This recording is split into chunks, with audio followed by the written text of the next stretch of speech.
Here now I am discussing about the vesicle fusion.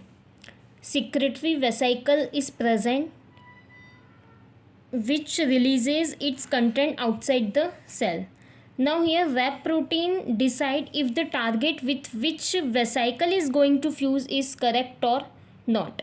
क्योंकि ये जो secretory vesicle है क्या ये सही मेम्ब्रेन से बाइंड कर रही है जहाँ उससे अपना जो कंटेंट है वो रिलीज़ करना है, ये बहुत ज़रूरी है.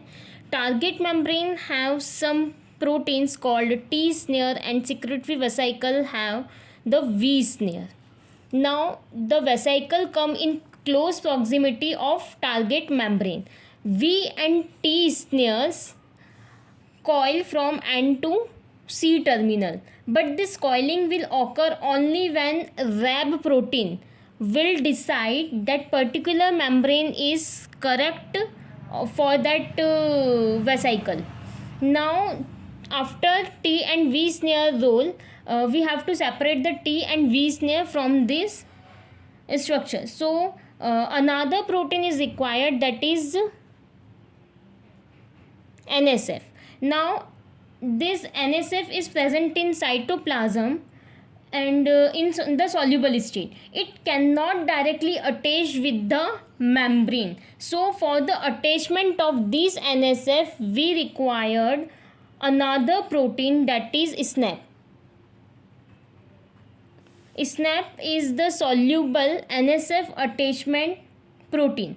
ये एक अडेप्टर प्रोटीन है जो कि NSF के अटैचमेंट के लिए रिक्वायर्ड है.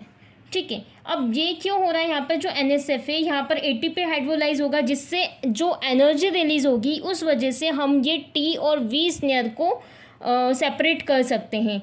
Because for the further fusion for any other vesicle to be fused with the membrane, so T snare should be free so that membrane can be fused with it.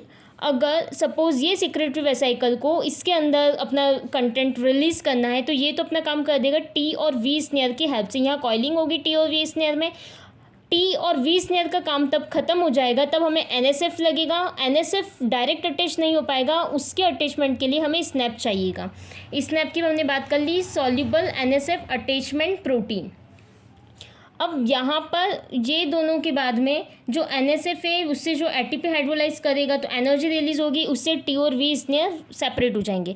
अब suppose इसका काम ख़त्म हो गया है, ये इसी मेम्ब्रेन पे दूसरे वेसिकल को आकर अटैच होना है तो उसके लिए ये T स्नेयर का फ्री होना ज़रूरी है, तब भी दूसरा कोई वेसिकल आकर इससे अटैच हो पाएगा और अपना कंटेंट रिलीज़ कर पाएगा.